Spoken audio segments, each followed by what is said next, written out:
Eugene Plovishti është aktori I cili është bashkuar spektaklit më të madh të humorit Portokalli vitin e kaluar.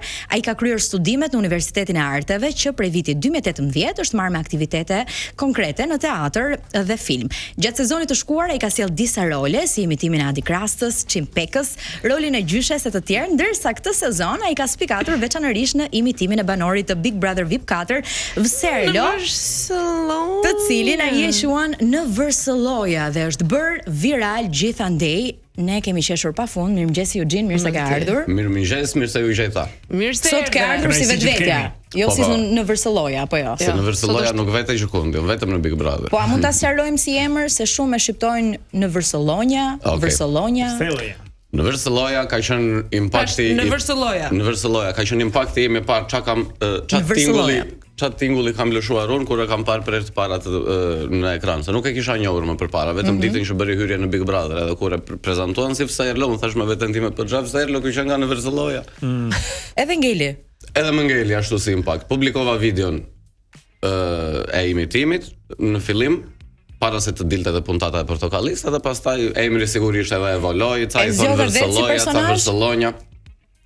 Jo, kemi patur ca kështu përplasje idesh edhe provash të vazhdueshme. Po shiko, edhe fizikisht mendoj që I përshtatshëm, domethënë si fizik. Elegant, gjatësia. Natën që është futur ai në Big Brother, më kanë ardhur shumë mesazhe që ti mund ta imitosh në Portokalli, ti do imitosh në Portokalli. Bile e referonin edhe me një personazh që kam bërë më përpara dhe e kishin bërë me që të nesërmen, ma nisnin në mëngjes, domethënë për shkak të ato gocën duket. Bravo. Që imitoja më parë. Bravo, gocën që kam bërë me Beskallakun.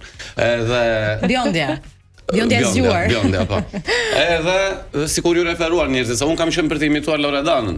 Po të gjithë me Loredanën. Për Loredanën mos ma merr Loredanën. Loredanën nuk ta marr, po. Pa bëj një. Po letani nuk e bëj. Po lesa jemi që në mëngjes, po takohemi nga 6 edhe shikoj në orarin e shfaqjes. Edhe jo, realisht atë kisha përgatitur. I kisha gjetur ca elemente të këndshme dhe do dilte kështu. Do dilte pekoçe. Shpërthys edhe ajo, jo pekoçe. Me që e pas ke studiuar Loredanën, si e bën ata Loredanën? Si duket? Këndshëm, lezetshëm. Sa I paushter. Shiko, është personazh që është imituar shumë, edhe në për TikTok e në për kështu janë përpjekur shumë, por nuk e bën askush. Sa nuk është tani nuk është imitimi, më beso. Nuk është imitimi vetëm se thot ajo Aroje, edhe dilti bëj kështu Aroja, nuk është imitimi vetëm te Aroja. Un po ta imitoja Loredanën, fjalën Arojes do e përmendja fare për shembull. Më kupton çfarë them? Po mirë, varet si zgjedh ti, po kjo Pikas, kjo është nga gjërat që përmend fakti që ajo nuk e shqipton dot hën Aroje. Është pjesë po karakteri nuk jam kurioze tani. Po jam kurioze ta di si e bën Eugene. Shiko, e imiton mirë në Z, po flas ti imitosh karakterin, të sjellësh personin. Është ndryshim shumë I madh. Po mirë, se ti tani edhe aktor ke bërë. Jo, se unë do puthi ozin tash që të.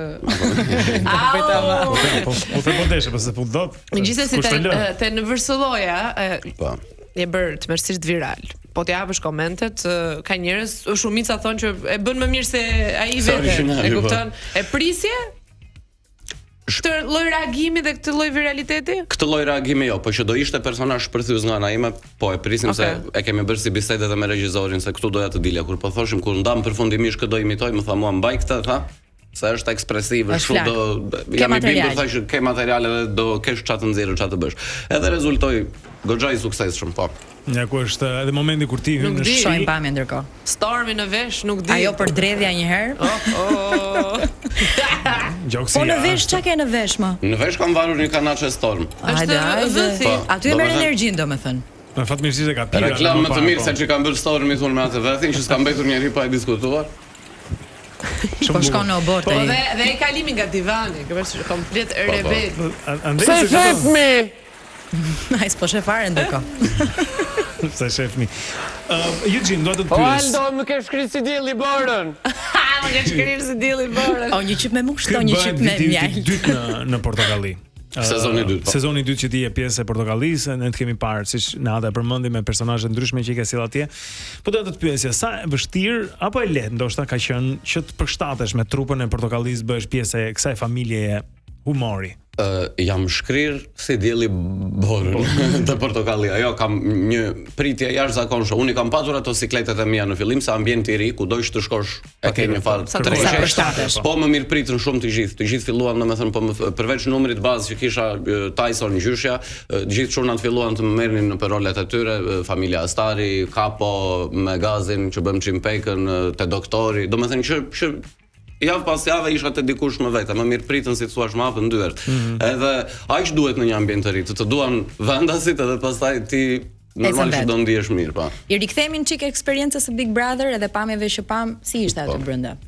Aty ishte shumë lezetshëm, ndryshe nga ç'duket nga kamerat, me çfarë përshtypje më ka dhënë. Patë emocione? Unë ndjeva mirë, shikon, ndoshta edhe unë isha aktor atje, unë po performoja, më kupton, nuk është se kisha as të jepja, as të merja, po bëra atë personazhin tim ato çerekore 20 minuta sa qëndrova edhe po shumë eksperiencë e këndshme ishte. Çfarë energjie morën nga banorët? Se Serlo po mbante të qeshurën me zor, Gerta shpërtheu, të tjerët nuk ta varen shumë pastaj. Unë nuk e di si përfundoi ajo sfida e mos reagimeve, po nuk kam mbetur banor para reaguar. Të gjithë reaguan. Kishte edhe nga ata që donin vëmendje, më thrisnin nga mbrapa Serlo që unë t'ju kthehesha dhe ti thoja mos fol me mua ti. Po ti edhe je ulur pranë Serlos. Po, normal. Çfarë arritet të kuptoje? E di shumë erdhi keq që imitoja një moment atje, po arrita të kuptoja që i kam bërë shumë der. Në prime ai tha që ishte imitimi i dështuar, shumë i keq tas imitim. Jam a bëri si shaka se fërkovi duart, ai aty është bërë shefi, unë jam i bindur. Jam me çka kam dëgjuar komente vërdall, me çka kam arritur të shikoj realisht, mendoj që i kam bërë nder, se ka qenë figurë super Oliver, duhet ta imitoja, ishte thonë që të bëhet më simpatik për publikun. Pra mendoj që është më simpatik tani. Për te modestisë ose këto. Me çka kam dëgjuar unë edhe nga bota, imitimi është një formë komplimenti. Dhe kur bëhesh i imitueshëm, do të thotë se ti je dikush që njerëzit do të arrijnë të kuptojnë se menjëherë se kë po imiton filan aktor dhe është një kompliment vetvete.